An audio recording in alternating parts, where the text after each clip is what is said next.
Bonjour à toutes et à tous, vous êtes sur Radio Campus Rouen et c'est Au Miroir de Clio, une émission d'histoire, de toutes les histoires d'ici et d'ailleurs. À la réalisation Samuel Guerrier, au micro Luc Dérault. L'émission est diffusée pour la première fois le 4e dimanche de chaque mois entre 10h et 11h. Elle est disponible à l'écoute et peut être téléchargée sur notre page dédiée sur le site de la radio, radiocampusrouen.fr. Et vous pouvez réagir au déroulement, au contenu de cette émission en nous retrouvant sur Twitter avec le mot-clé « Au miroir de Clio ».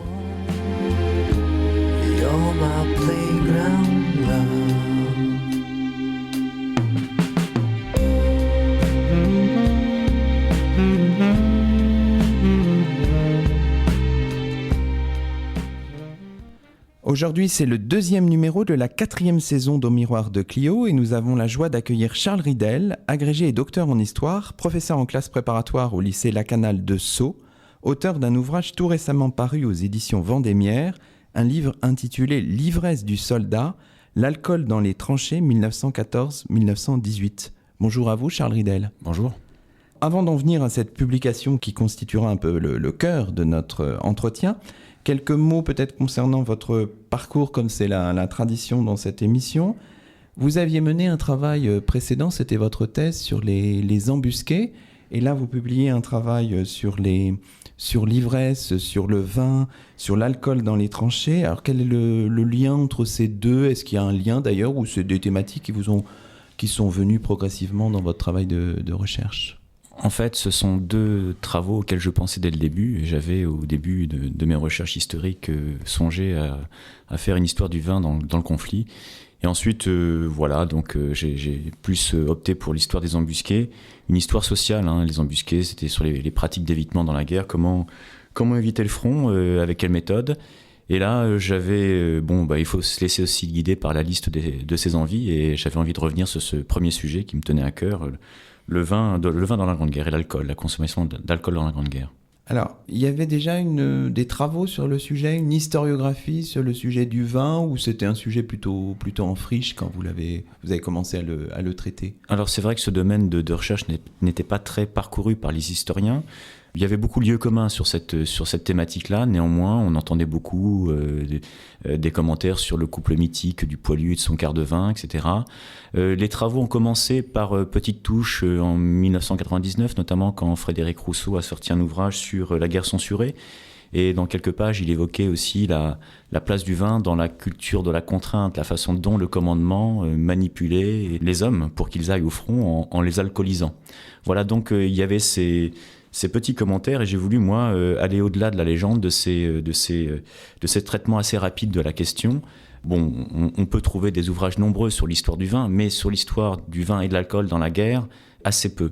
Alors, il y a au moment où on parle, beaucoup de publications qui ont été faites, notamment en Allemagne, mais là, plus sur la place des drogues, donc des psychotropes dans l'activité guerrière. Notamment, il y a l'ouvrage qui vient de sortir de Norman Ohler sur l'extase totale, c'est-à-dire la consommation à haute dose de drogue dans les troupes de la Wehrmacht et les troupes nazies pendant la Deuxième Guerre mondiale. Bon, c'est vrai que c'est une thématique que j'aborde aussi dans mon ouvrage, considérer l'alcool comme un psychotrope, modificateur de conscience qui peut aider les hommes à tenir des niveaux de brutalité, enfin d'engagement dans la guerre, comment supporter la guerre, et ça se fait souvent aussi avec des psychotropes. Alors on a aussi évoqué récemment, dans un conflit beaucoup plus récent, l'usage de drogue dans les troupes de Daesh, notamment le Captagon. Voilà, donc il y a une réflexion qui est en train de se développer, notamment en ce moment sur l'usage des drogues et tous les psychotropes dans l'activité guerrière. Alors, en étudiant cet ouvrage, je me suis aperçu que finalement le vin remplissait peut-être cette fonction-là, mais avait bien d'autres fonctions, des fonctions sociales, identitaires, alimentaires, dans le conflit, qui sont à mon avis même plus importantes que celles de la manipulation pour aller au combat. Donc, ça veut dire que c'est pas seulement ce que vous proposez, une histoire technique, c'est une histoire aussi sociale, éventuellement culturelle, enfin vous brassez de manière assez large les choses. Voilà, c'est quelles sont les significations de la consommation du vin pour les Français, ceux qui combattent, ceux qui sont à l'arrière, ceux qui gouvernent, donc dans cette guerre totale.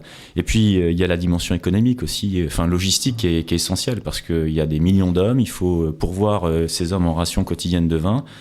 qui sont sans cesse augmentées au cours du conflit jusqu'à 1 litre. Donc on a environ 2 500 000 hommes qui sont affectés au front en permanence dans les secteurs du front. Il faut leur garantir tous les jours environ 2 500 000 litres de vin. Voilà, donc il y a cette dimension logistique qui est importante et qui s'ajoute aux autres dimensions sociales, culturelles et puis anthropologiques aussi. Voilà, quelle est la fonction quotidienne du vin dans les relations interpersonnelles au front. Alors, la question qu'on peut se poser de prime abord, c'est quelles sont les sources disponibles pour faire cette histoire ? Est-ce qu'elles sont nombreuses, évidentes, ou est-ce qu'il faut quand même chercher des sources nouvelles, des fronts nouveaux de recherche, Charles Ridel ? Avec un travail de thèse sur les embusqués, c'est vrai qu'on parcourt des fonds d'archives et notamment en travaillant sur les embusqués, j'ai pu vérifier la validité d'un sujet sur le vin parce qu'on en trouve dans beaucoup de sources allusions au vin. Alors il y a les archives imprimées, vous avez notamment toutes les archives du contrôle postal, toutes les archives qu'on trouve au service historique de la Défense à Vincennes, donc qui concernent le ravitaillement, les rapports de mutinerie qui évoquent la place du vin dans les mutineries, le contrôle postal, toute la dimension logistique. Mais vous avez aussi les archives judiciaires militaires, donc parce que de nombreux soldats ont comparu devant les conseils de guerre de leur division pour ivresse, pour abus de boisson. Vous avez aussi les sources imprimées, les journaux, et puis aussi, évidemment, tous ces carnets de guerre que les soldats rédigeaient au jour le jour et dans lesquels ils font des allusions très directes à la consommation et à l'importance du vin dans le conflit. Est-ce qu'on peut faire une histoire quantitative ou est-ce qu'on peut prendre les données en série ou est-ce qu'on reste foncièrement dans le qualitatif et donc peut-être dans une forme d'impressionnisme ? Alors, là, en revanche, c'est très difficile effectivement de rassembler des statistiques générales indiscutables. Donc on a souvent des statistiques qui sont faites évidemment a posteriori, mais longtemps a posteriori. Il y a un ouvrage de référence qui date des années 60, c'est l'ouvrage de Sully Lederman, un démographe, qui a essayé, il est très prudent, d'établir des consommations moyennes par Français d'alcool pur. Mais durant le conflit, on a des chiffres globaux qui concernent la production, mais quant à la consommation, c'est beaucoup plus difficile. Néanmoins, à partir de méthodes indiciaires, donc à partir de petites séries, on peut imaginer avec prudence le niveau de consommation globale qu'il y avait au front, mais avec beaucoup de prudence évidemment. D'accord. Alors là, on parle de l'alcool. Il faudrait peut-être essayer de définir de quoi parle-t-on quand on dit l'alcool. On pense au vin, mais il y a plein d'autres choses. Alors le panorama alcoolique offert par la France avant-guerre est d'une incroyable richesse. Donc on a des multitudes de boissons qui toutes contiennent de l'éthanol. Voilà, il faut de l'éthanol dans l'alcool, dans la boisson pour qu'elle soit déclarée alcoolique. Alors ça va des boissons fermentées, donc il y a toutes les boissons fermentées, le vin évidemment, le cidre, la bière, l'hydromel aussi. Et au-delà, on entre dans la catégorie des boissons distillées. Donc on va distiller soit du vin ou du cidre pour le transformer en alcool comme le cidre qui devient de l'eau de vie. Ou alors on a des alcools industriels faits à partir de la betterave. Donc il y a beaucoup d'alcools de betterave qu'on va mélanger à des essences. Donc on va faire macérer des essences, des plantes dans de l'alcool industriel. C'est notamment le cas de l'absinthe. L'absinthe, c'est un alcool industriel dans lequel on fait macérer de l'absinthe, de la badiane, de la tuyonne, etc. Et ça forme ces alcools. Alors entre ces deux catégories, on a aussi les vins mutés, ce qu'on appelle ou les vins aromatisés. C'est un peu compliqué, mais ce sont des vins dont on arrête la fermentation en ajoutant une dose d'alcool. Et c'est par exemple le muscat. Le muscat, c'est un vin doux naturel qui a été viné. Donc on a ajouté dans ce vin fermenté de l'alcool pour arrêter la fermentation, puis légèrement augmenter le degré alcoolique. D'accord, mais est-ce qu'on sait un peu la part des uns par rapport aux autres dans la consommation au début du XXe siècle, ou est-ce que c'est très difficile C'est difficile de savoir. L'absinthe, ce qui est sûr, c'est qu'on parle beaucoup de l'absinthe, de l'absinthisme, du danger de l'absinthe avant le conflit. C'est la fée verte pour certains, mais c'est le poison vert pour d'autres. Marie-Claude de la Haye a fait des études sur l'absinthe et elle dit que la part d'absinthe dans la consommation globale d'alcool en France, c'est 3%. D'accord. Voilà, donc c'est vraiment, on se focalise sur cette boisson-là, et on va d'ailleurs se focaliser pendant le conflit sur cette boisson-là, qu'on désigne souvent comme la boisson, un peu le bouc émissaire de toutes les autres boissons, mais la part essentielle de boissons consommées, c'est surtout le vin. Voilà, Bien sûr. c'est le vin avant le conflit. Alors j'imagine que ça dépend aussi des régions. Le cidre, évidemment, occupe peut-être une place importante en Normandie, éventuellement en Bretagne aussi. Évidemment, il faut nuancer tout ça par justement des nuances régionales. Dans les départements cidricoles, et c'est sûr, il y en a environ 25 avant le conflit, on consomme essentiellement du cidre. Et c'est au sud de la France, au sud d'une ligne entre La Rochelle et Dijon, qu'on consomme surtout du vin au quotidien. Dans les gros départements viticoles comme le Languedoc, l'Hérault, etc. Alors, pour dire le vin, pendant la Grande Guerre et même avant, on a tout un ensemble de mots, d'argots autour du vin qui vont sans doute, je pense au terme pinard, prendre vraiment beaucoup d'ampleur pendant la Grande Guerre, justement, même si le terme de pinard, je crois, est plus ancien. Oui, effectivement, le terme de pinard est antérieur à la Grande Guerre. Donc ça viendrait, on a des doutes sur l'origine de ce mot, du cépage pinot. Donc le cépage, le pinot noir, a été transformé en pinard avant le conflit. Et c'est vrai qu'il y a une profusion argotique dans les tranchées. On parle de vinasse, de picrate, on parle de rouquin, de rouginet, etc. pour désigner ces substances. On parle aussi de fuchsia. Le fuchsia, parce qu'on ajoutait parfois, avant-guerre, il y avait des manipulations sur les vins, on ajoutait un produit chimique qui s'appelait de la fuchine. Et donc, qui colorait le vin, qui lui donnait une couleur donc appréciable et donc qui stimulait l'achat. Mais on utilisait aussi des métaphores, donc le soleil en bouteille ou des métonymies, où on buvait tout simplement un quart. Voilà, et il fallait un quart, donne-moi un quart. Et évidemment, c'était un quart de vin. Alors, tous ces mots, tout cet argot, ça montre un peu l'attachement des Français au vin. Aujourd'hui, on a sur l'alcool beaucoup de prévention, on prend beaucoup de précautions pour parler de l'alcool, tout ça est très encadré par la loi E20, mais à l'époque, les soldats disent leur amour du vin, pour beaucoup, dans des poèmes, et le vin, pour eux, a des significations multiples, qui vont de l'usage sanitaire jusqu'à un usage aussi identitaire. Boire du vin, c'est boire la France en même temps, ou c'est boire sa région. C'est ça. Oui. Ça devient un symbole, une espèce de métaphore de la France dans sa patrimonialité. Enfin. Voilà, et surtout dans le conflit, parce que c'est un conflit qui, pour certains, est un conflit donc à la fois civilisationnel. Et donc il y a deux civilisations qui s'opposent, et deux civilisations de l'alcool. D'un côté, la bière et les vins blancs essentiellement du côté allemand, et du côté français, tous ces vins régionaux, mais qui sont surtout rouges. Et c'est vrai, on voit bien dans les extraits, les soldats sont très très soucieux de boire quand c'est possible des vins qui viennent de leur région. Il y a notamment des coopératives viticoles de l'arrière qui s'emploient à livrer spécialement, expressément pour leurs régiments, les régiments régionaux, du vin local, du vin bourguignon, des Bourgognes, des vins du Languedoc, du Bordelais, pour vraiment marquer cet attachement des Français à leur région, puis au-delà à la France. Alors, dans votre ouvrage, vous commencez par replacer la Grande Guerre dans un temps long et vous arrêtez un petit peu sur ce qui se passait au début de la Troisième République, c'est-à-dire à la fin du XIXe siècle et au début du XXe siècle. Alors là, on est dans une période vraiment d'augmentation, là, c'est sûr, de la consommation. C'est prouvé par des études statistiques, Charles Ridel. Oui, jusqu'à la crise phylloxérique, donc, qui a touché le vignoble français dans les années 1880-90, donc il y a une chute brutale de la production viticole qui a été remplacée justement par l'alcool industriel. Donc c'est à partir de cette période-là que les alcools industriels sous beaucoup de formes, notamment l'absinthe, font leur entrée sur le marché de consommation des alcools.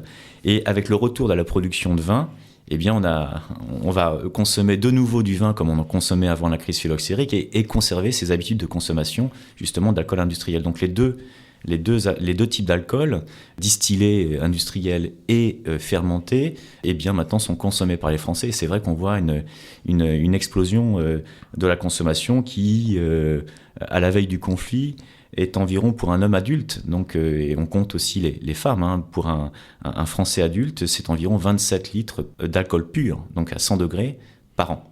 Ce qui est considérable, non ?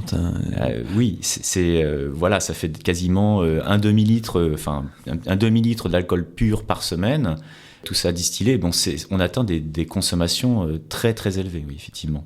Alors évidemment, il y a des variantes régionales, mais les deux régions les plus en pointe, si j'ose dire, dans le développement de l'alcoolisme, c'est la Bretagne et la Normandie. Ça, c'est évident. C'est ce que les chiffres disent. Effectivement, il faudrait que je vérifie. Enfin, il faudrait vérifier davantage, mais toutes les monographies, effectivement, concordent pour désigner ces deux départements comme les plus alcoolisés, et même les soldats dans leur carnet de guerre, les non-normands et les non-bretons sont effarés par les niveaux de production qu'atteignent les Bretons et les Normands, qui ont une réputation vraiment de régiments qui ne savent pas résister à l'attrait de l'alcool.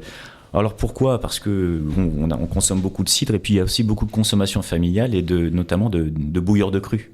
Donc il y a toute une consommation qui échappe au courant de commercialisation traditionnelle de l'alcool, et puis donc des pratiques qu'on observe tout jeune. On met un peu d'eau de vie dans les biberons, ou la pratique de la bistouille, le café mélangé à l'eau de vie. Et c'est vrai qu'on atteint des chiffres assez importants. Alors en même temps qu'il y a ce phénomène, cette augmentation de la consommation, il y a aussi le développement d'une lutte contre l'alcoolisme à la fin du 19e et au début du 20e siècle. Il y a une angoisse dans la France, effectivement, à la fin, et notamment après la guerre de 1870, d'un déclin français qui, notamment, prendrait une forme démographique. Voilà, la France, il y a de moins en moins de natalité, et on s'inquiète sur le déclin français. On l'associe souvent, ce déclin français. Il y a aussi des statistiques qui publient, notamment, qui montrent une hausse de la criminalité, baisse de la natalité. Et souvent, on associe ça à la consommation excessive de vin, d'alcool, donc qui crée des criminels, et aussi qui provoque la dénatalité. Alors donc, il y a un mouvement hygiéniste qui va se mettre en place, des médecins qui vont lutter contre une consommation excessive d'alcool. On vise surtout les alcools distillés, là. On attaque beaucoup moins le vin. Mais donc ils arrivent en publiant des statistiques, en faisant des études locales, en publiant des cas, en publiant dans des revues médicales, en suivant des cas d'aliénation alcoolique. Ils désignent ce mal qui menace la France, une France qui se prépare aussi à la guerre aussi. Il y a ce combat qui est peut-être là en perspective, sans faire de téléologie. On est dans une sorte de paix armée. L'armée s'inquiète aussi des cas d'alcoolisme, et veut aussi lutter contre ce mal. Plusieurs sociétés, plusieurs institutions s'intéressent vraiment à cette question. Je pense à la Société française de tempérance, l'Union française anti-alcoolique, la Ligue nationale contre l'alcoolisme, qui sont créées dans ces années-là. Et elles sont entendues, ce discours est entendu, ou il reste finalement marginal ? Alors elles travaillent en tout cas beaucoup pour l'être entendu. Il y a de nombreux médecins, notamment le docteur Legrain, qui participe à des colloques, à des réunions de la Ligue nationale contre l'alcoolisme, qui va fédérer un peu tous les courants. Et elles font de l'entrisme, et c'est vrai, elles commencent à trouver de l'écho, notamment dans les milieux parlementaires. Vous avez des parlementaires comme Siegfried, comme Joseph Reynac, qui sont vraiment sensibles à cette question. Elles travaillent aussi l'armée, elles essaient de montrer à l'armée, de rappeler à l'armée qu'il faut absolument lutter contre toutes les formes d'alcoolisme qu'on rencontre dans les casernes, notamment dans les messes, ou dans les buvettes, on pourrait dire. Eh bien, on consomme encore de l'alcool, on consomme de l'eau de vie, et il faudrait arrêter ces pratiques-là. Donc, chiffres à l'appui, ils essaient de mener une lutte anti-alcoolique par la voie législative. Donc il faut influencer les milieux législatifs pour justement mettre en place des lois anti-alcooliques désignant les alcools les plus dangereux. Et les efforts se portent essentiellement sur l'absinthe. Voilà, encore là, le vin est épargné c'est une boisson, même avant-guerre, qui est intouchable, sacrée. Bon, cette dynamique va se concrétiser pendant la Grande Guerre, mais ça, on va le voir juste après la première pause musicale. Et on va entendre dans cette première pause un titre qui semble bien résonner avec notre actualité, notre historiographie du jour. C'est un titre qui s'intitule « Vive le Pinard » dans une interprétation de Luc Barnet sur Radio Campus Rouen. C'était « Vive le Pinard » sur Radio Campus Rouen, un titre hérité de la Grande Guerre dans une interprétation ici de Luc Barnet. Vous écoutez Au Miroir de Clio, l'émission d'histoire de Radio Campus Rouen, et nous sommes toujours en compagnie de Charles Ridel, agrégé et docteur en histoire, professeur en classe préparatoire au lycée Lacanal de Sceaux, auteur d'un ouvrage tout récemment paru aux éditions Vendémiaire, un livre intitulé « L'ivresse du soldat, l'alcool dans les tranchées 1914-1918 ».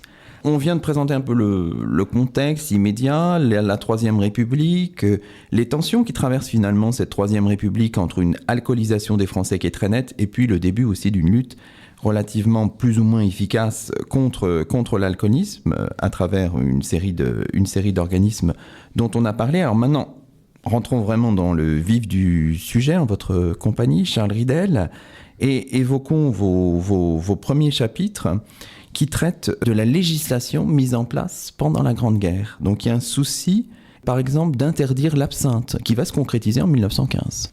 La guerre, effectivement, va permettre d'aider grandement tous ceux qui avaient lutté contre l'absinthe, qui s'employaient depuis les années 1890, parce qu'on avait isolé ce mal qu'on appelait l'absinthisme.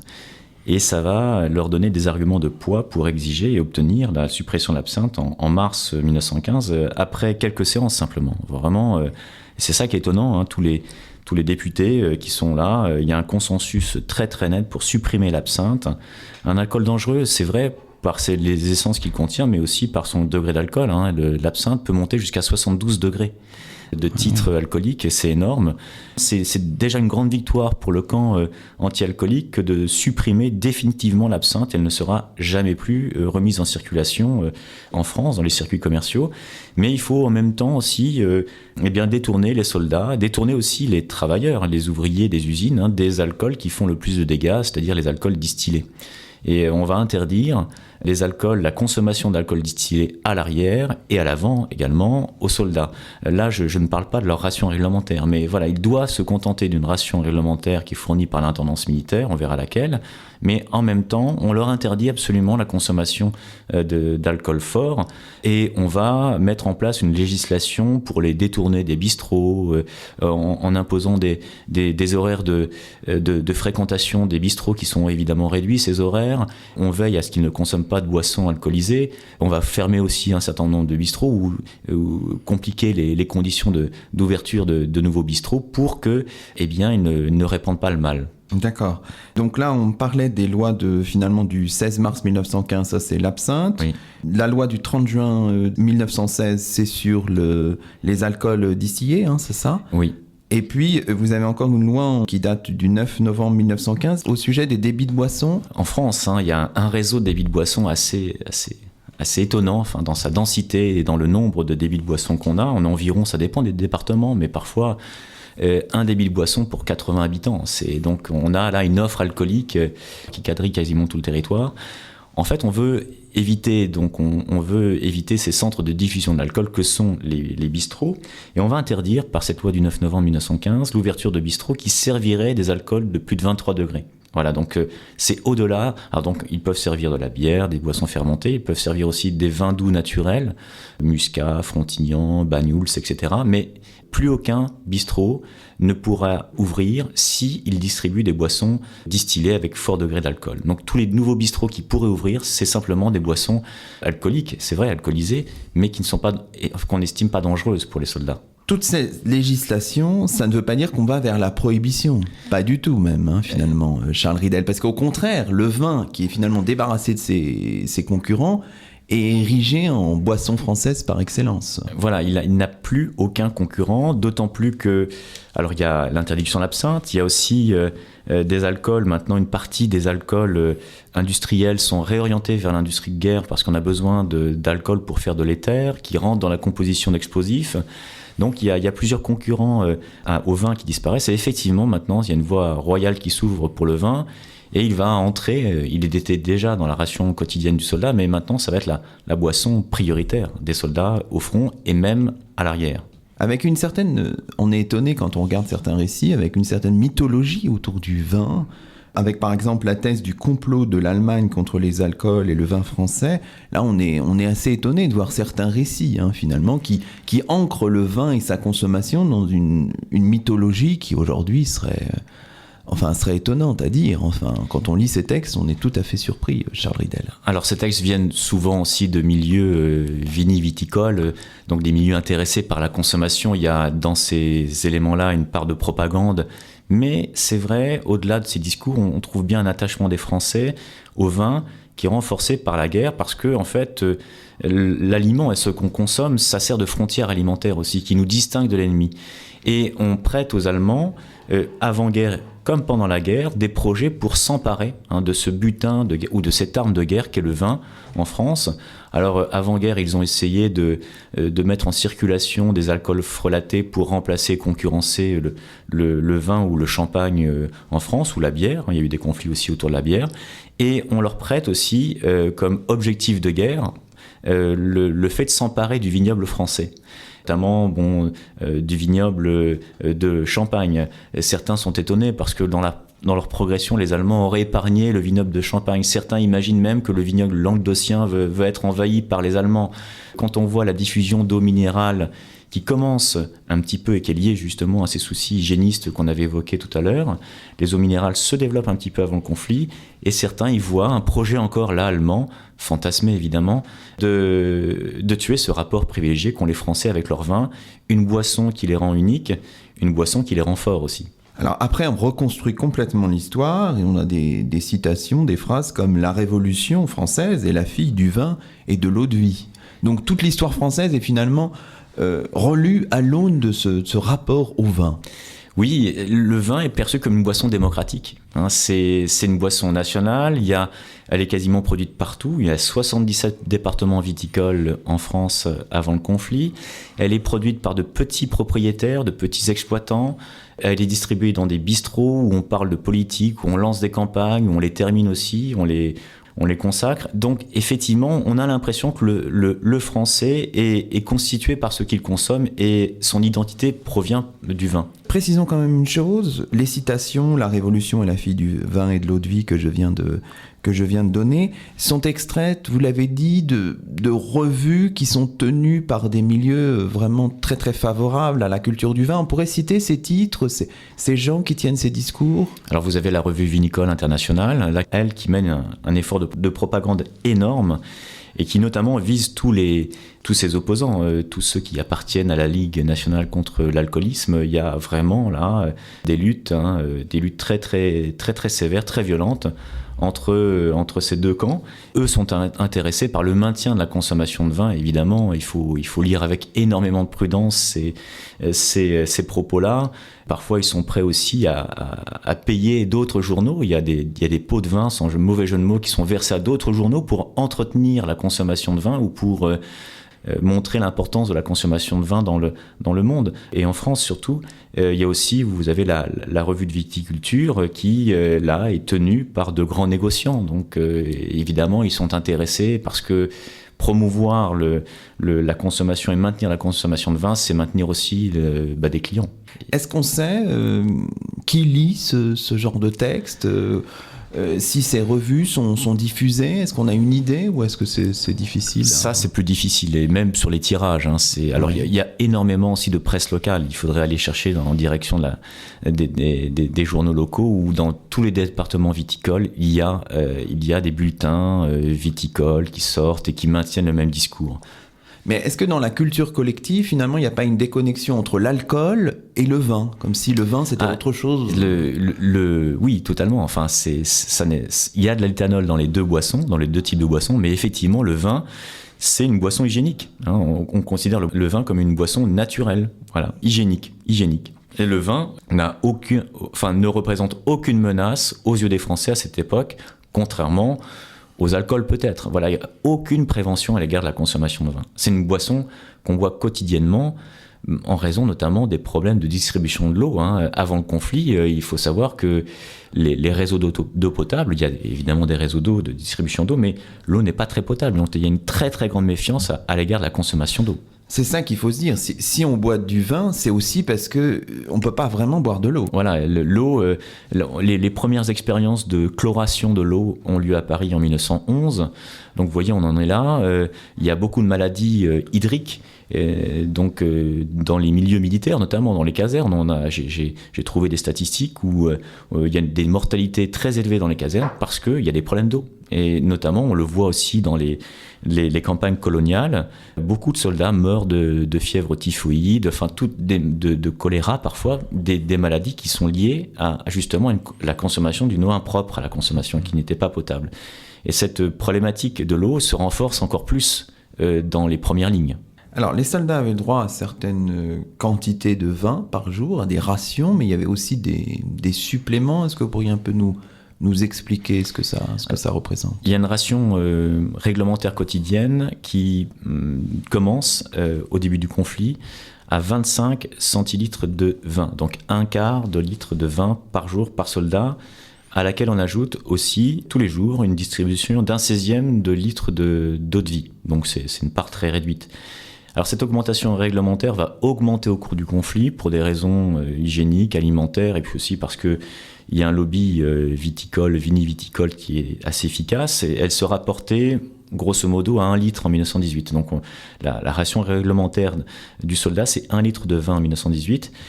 Évidemment, on peut ajouter, en fonction de l'état-major, des conditions du combat, etc., des distributions supplémentaires. Alors là, c'est à la discrétion du commandement militaire, des chefs d'unité, qui peuvent rajouter, en sus de la ration réglementaire, une ration double, la doublée. Alors il y a des rations fortes, notamment on peut distribuer quand on entre en hiver, ou alors quand on est à la veille d'un engagement très difficile, ou alors simplement pour récompenser sa troupe. Le commandant d'unité peut faire une distribution de vin supplémentaire. Mais il n'y a pas de raison particulière, c'est vraiment... C'est en fonction des ressources aussi. Voilà, il faut qu'il s'enquiert auprès de l'intendant s'il peut distribuer. Mais voilà, si un commandant d'unité de compagnie, un capitaine de compagnie a trouvé ses soldats exemplaires dans tel ou tel moment de la bataille, il peut les récompenser par une distribution supplémentaire de vin. Pour toute cette consommation, il faut que à la fois la production et puis le système de ravitaillement soient à la hauteur. Et est-ce que c'est le cas assez rapidement pendant la Grande Guerre? Il y a eu de grosses difficultés au début. Alors la récolte de 1914 est exceptionnelle. On a vraiment un niveau de récolte qui est très très bon. Mais malheureusement, pas phylloxéra, mais mildiou. Il y a le champignon du mildiou qui va causer des ravages dans les vignobles français. Il y a une chute brutale de la production en 1915, et là, ça va poser un problème de ravitaillement. Ensuite, la consommation augmente de nouveau, donc qui sera portée à environ 40 millions d'hectolitres en 1918. Mais le gros problème, c'est effectivement comment convoyer, expédier de façon régulière pour garantir cette ration quotidienne des millions d'hectolitres de vin qui viennent du sud pour l'essentiel. Donc il y a une grande chaîne logistique qui se met en place, qui part du producteur et qui doit arriver jusqu'au quart du soldat en première ligne ou alors dans l'arrière-front. Et il faut emprunter divers modes de transport, notamment la voie ferroviaire, évidemment, avec des wagons-foudres. Ensuite, il faut transvaser ce vin-là dans des contenants, des tonneaux de plus petite quantité, et puis les acheminer, et après les transporter, souvent en seaux, dans des seaux de toile, dans les premières lignes ou alors dans les secteurs de l'arrière. On arrive à répondre aux besoins de l'armée ? En général, oui. En tout cas, la ration réglementaire est quand même assez bien, assez régulièrement perçue. Il y a parfois des ruptures dans la chaîne logistique qui entraînent un sevrage de quelques jours pour les soldats. Quoi qu'il en soit, ils estiment, cette ration quotidienne versée par l'intendance militaire, un quart jusqu'à 1 litre, ils l'ont toujours estimée insuffisante. Et l'autre problème pour les soldats, c'est comment compléter et augmenter cette ration militaire par une consommation de vin commercial, parce qu'il y a, parallèlement à cet acheminement de vin militaire de l'intendance militaire vers le front, un énorme réseau de distribution, commercial de vin qui se met en place pour satisfaire la demande des soldats. Alors, on parle bien de vin. Est-ce qu'on consommait aussi du cidre sur le front ? Très difficile. Le cidre, le cidre n'a jamais pu être un concurrent du vin. Pourtant, on y a pensé. Il y a un groupe à la Chambre des députés, le groupe cidricole, qui pousse évidemment pour qu'on intègre le cidre dans la ration réglementaire. Elle l'est. En théorie, on peut remplacer un quart de vin par un demi-litre de cidre, parce qu'il y a moins de degrés d'alcool dans le cidre. Mais le cidre supporte moins le voyage. Voilà. De toute façon, plus le degré alcoolique est faible, plus la boisson est fragile. Alors le vin, il a un degré alcoolique d'environ 9 degrés. C'est beaucoup moins qu'aujourd'hui. Quand on parle de niveau de consommation, il faut tenir aussi compte du titre alcoolique de la boisson qu'on boit. Mais à 9 degrés, il tient mieux les conditions de transport. Le cidre, pas du tout. Le cidre, vraiment, c'est une boisson qui peut tourner très fragile, et surtout que la consommation de cidre est très erratique. Donc on ne peut pas mettre en place un système pérenne de distribution de cidre dans la mesure où la consommation de cidre joue au yo-yo, et on ne peut pas du tout compter sur ça. Et dans l'imaginaire collectif et dans les goûts tout simplement des Français, il y a malgré tout une préférence pour le vin. Néanmoins, il y a des photos qu'on peut trouver, et dans les espaces du front, il y avait parfois il y a des champs couverts de pommiers, et on voit des soldats brasser le cidre, et puis les pommes, et faire du cidre. Et est-ce que le café, le thé pouvaient être des boissons de substitution, éventuellement? Le café, effectivement, le jus, comme il disait, ils y étaient très attachés, c'était une boisson chaude. Le thé, beaucoup moins. Le thé, non. Alors, il y a plusieurs écueils. Dans les tranchées britanniques, peut-être? Un petit peu, oui, effectivement, dans les tranchées britanniques, c'était plus en cours. Mais non, chez les Français, dans les rangs des soldats, le thé n'a absolument pas été consommé. La consommation est très faible. C'est une substance essentiellement importée. On n'en produit absolument pas en France. Et puis, il y a aussi c'est la boisson d'une élite également. Oui, d'accord. Bon, écoutez, on va poursuivre cette conversation dans un instant. On continue à s'intéresser aux pratiques et à l'usage du vin et de l'alcool pendant la Grande Guerre. Mais on va marquer une deuxième pause musicale dans cette émission au Miroir de Clio sur Radio Campus Rouen, en écoutant aussi un titre de circonstance, interprété ici par le groupe UB40, c'est Red Red Wine sur Radio Campus Rouen. C'était Red Red Wine, un titre du groupe UB40. Vous écoutez Au Miroir de Clio, l'émission d'histoire de Radio Campus Rouen, et nous sommes toujours en compagnie de Charles Ridel, agrégé et docteur en histoire, professeur en classe préparatoire au lycée La Canale de Sceaux, auteur d'un ouvrage récemment paru aux éditions Vendémiaire, un livre intitulé « L'ivresse du soldat, l'alcool dans les tranchées, 1914-1918 ». Alors, on évoquait à l'instant, Charles Ridel, les pratiques, les usages du vin. Alors, évidemment, le vin est célébré parce qu'il a certaines vertus. Il contribue à la santé physique. Il est réputé pour agir positivement sur le moral des soldats. Il y a un ensemble de faisceaux, effectivement, qui concourent à ce qu'on consomme du vin, avec le soutien notamment de l'Académie de médecine. Elle fournit des arguments à l'état-major et à d'autres pour que le vin soit consommé. Alors, dans cet ensemble de facteurs, il y a il y en a un qui est très important, il est calorique ou alimentaire. On parle aussi de boisson-aliment. Le vin est une boisson-aliment, et certains soldats d'ailleurs disent « j'en ai bu des kilos ». Des kilos de vin, donc c'est bien la dimension alimentaire du vin est calorique, et on estime qu'il faut consommer du vin parce qu'il apporte, notamment l'hiver, on doit augmenter les rations caloriques des soldats pour les porter environ à 3500, 3700 calories par jour, parce que on est confronté à des travaux dans les tranchées, et puis aussi à des conditions climatiques qui ne sont pas souvent faciles. Et le vin apporte les calories assez facilement, plus facilement que la viande, par exemple, parce que il consomme de la viande, mais la viande, il faut la conserver, elle peut rapidement être dangereuse à la consommation si elle est mal conservée. Le vin, c'est assez facile, il se conserve par son degré d'alcool, et on peut donc le distribuer. On estime que les milieux médicaux disent qu'il faut consommer environ 1 gramme d'alcool par 1 kilo de poids. Voilà, donc ça fait environ 1 litre par jour, et on a un apport calorique suffisant. Et on dit aussi que le vin est microbicide. Il protège des maladies hydriques au front, qui sont renforcées parce qu'au front, les conditions sont très difficiles. L'eau est systématiquement souillée par les cadavres en décomposition. Les nappes phréatiques sont complètement impropres à la consommation, même si on met en place un service de l'eau pour fournir un petit peu d'eau aux soldats. Il y a d'autres, alors là c'est beaucoup plus difficile de trouver les traces dans l'état-major, le vin comme excitant positif jusqu'à un certain stade pour favoriser l'engagement du soldat dans ce moment crucial qui consiste à monter le parapet et puis aller dans le no man's land pour affronter les balles ennemies. Donc on parle beaucoup d'agents nervins, voilà. Il excite positivement jusqu'à un certain degré, il peut exciter jusqu'à un certain degré le soldat pour le tendre dans le moment de l'action vers l'objectif qu'a désigné l'état-major. Donc ça, c'est un élément important.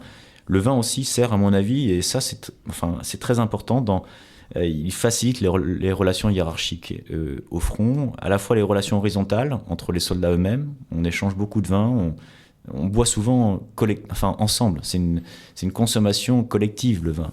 Et il rassemble les hommes, il soude les hommes au sein d'une escouade.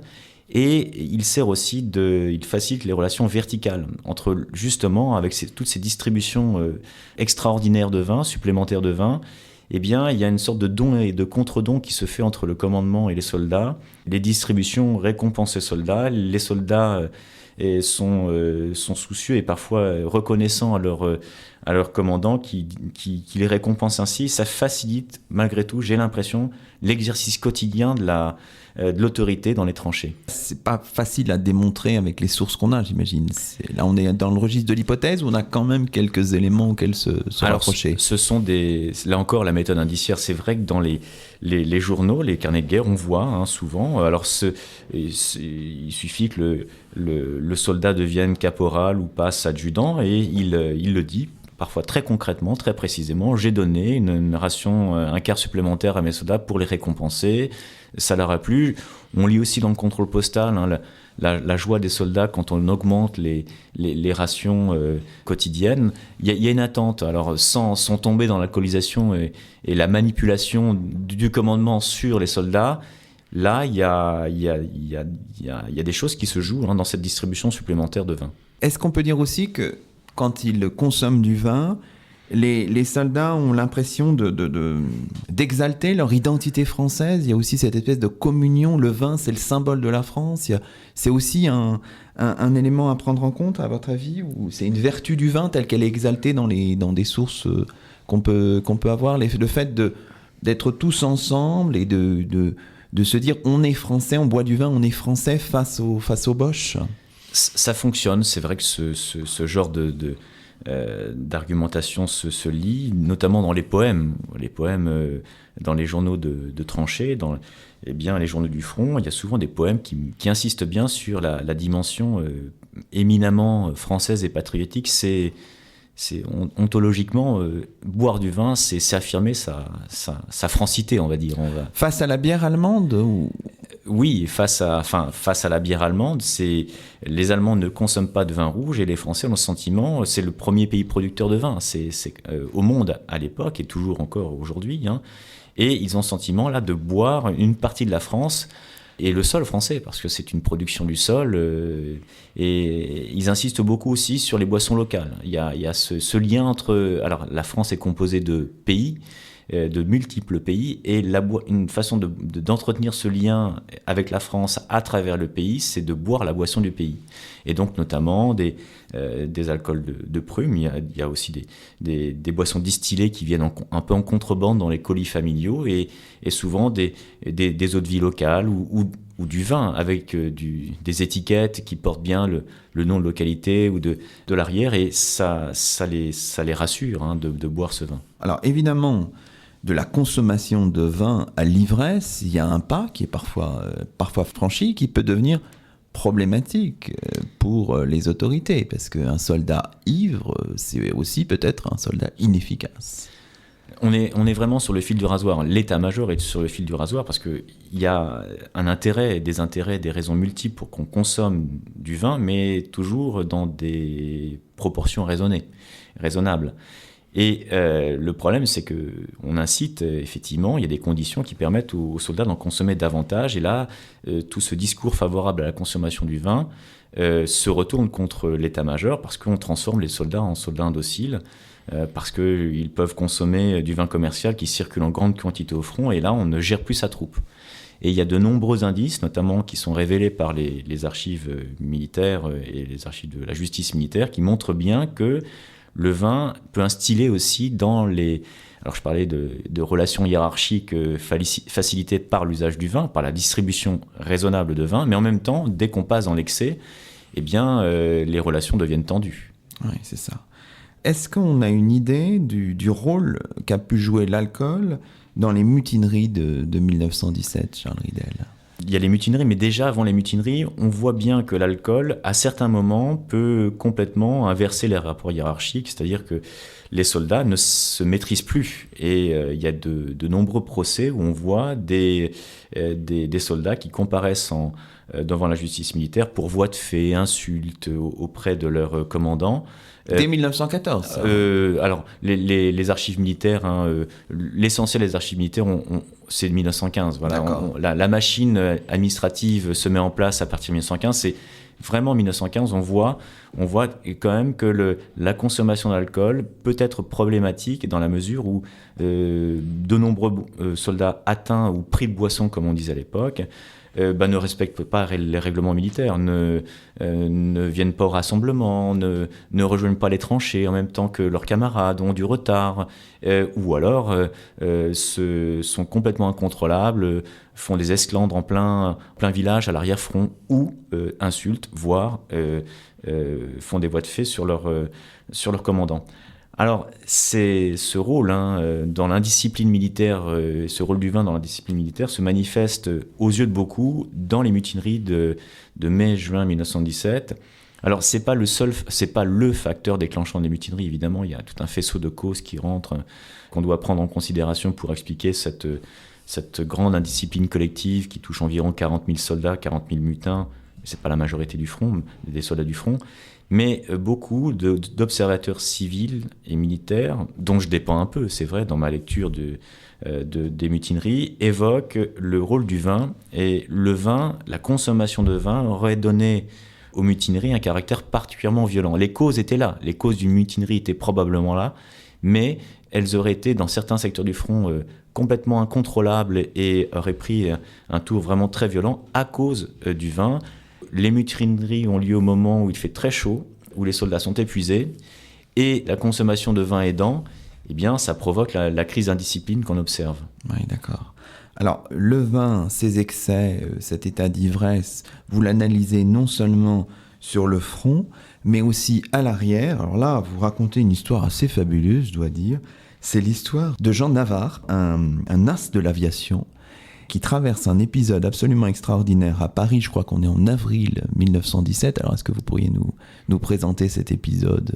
Il y a à Paris en 1917, donc le 11 avril, effectivement une voiture folle qui va renverser deux gardiens de la paix et d'ailleurs faire des allers-retours pour essayer de les écraser. La voiture est poursuivie par des gardiens de la paix en vélo, d'autres voitures essaient de l'intercepter, mais elle échappe avec brio, dira la presse, à la chasse policière. On va retrouver quelque temps après ce soldat, l'identité de ce conducteur.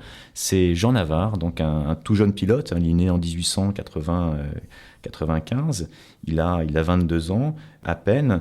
Et c'est un as de la guerre, effectivement. Il est connu depuis la bataille de Verdun de février 1916. Et il a notamment acquis le titre, de sentinelle de Verdun. Il a multiplié les exploits.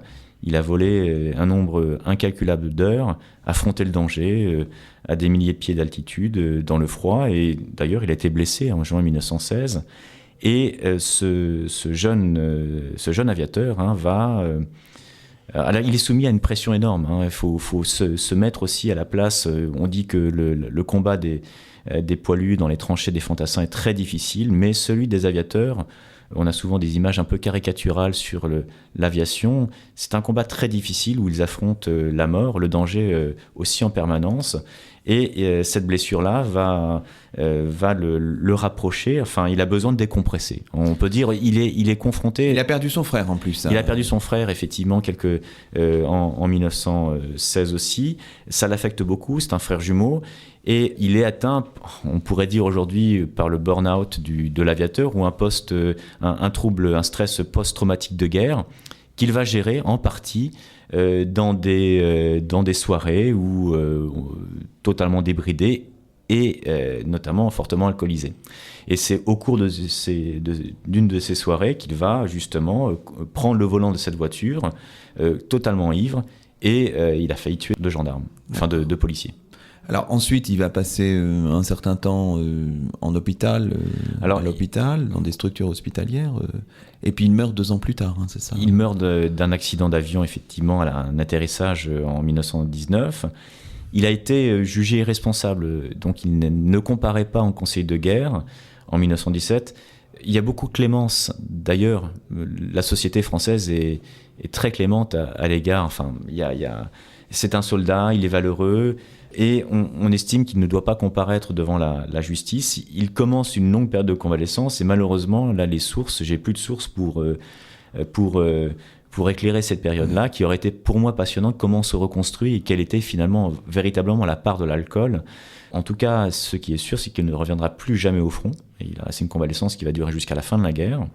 Et donc, on juge bien là qu'il était vraiment profondément atteint, troublé. Et malheureusement, j'ai des sources indirectes qui me permettent d'atteindre le cas Jean Navarre, mais j'ai pas de source directe de correspondance avec sa famille où on voit le mal alcoolique éventuellement s'installer dans sa vie. Très bien. Alors peut-être une toute dernière question. Il nous reste très très peu de temps, Charles Ridel. 1918, le vin, c'est la boisson de la victoire. On peut résumer peut-être les choses assez crûment, mais c'est un peu ça quand même. C'est vrai que le vin... Dans la mythologie, je veux dire. Rétrospectivement, très rapidement après, on associe effectivement le vin à la boisson de la victoire, en oubliant assez facilement ce qui s'est passé pendant les mutineries. Pétain, notamment pendant les mutineries, très très inquiet par le rôle du vin, mais tout d'un coup, on va dire effectivement qu'il faut trouver des raisons, et le vin est l'une de ces raisons. Mais on ne voit pas en même temps ce que le vin et le vinisme, comme on va dire, a provoqué, notamment en multipliant les cas d'alcoolisme. Et dans les hôpitaux psychiatriques, il y aura notamment de nombreux aliénés alcooliques qui iront les peupler. Bon, écoutez, très bien. C'est ainsi que se termine Au Miroir de Clio, l'émission d'histoire de Radio Campus Rouen. Nous étions en compagnie de Charles Ridel, professeur en classe préparatoire au lycée Lacanal, auteur de L'ivresse du soldat, l'alcool dans les tranchées, 1914-1918, un livre paru aux éditions Vendémiaire dans la collection Chroniques. Nous vous recommandons instamment, non pas de consommer du vin, mais de vous plonger dans ce beau livre disponible chez tous les bons libraires. On se retrouve dans un mois pour un nouveau numéro d'Au Miroir de Clio. À très bientôt sur Radio Campus Rouen.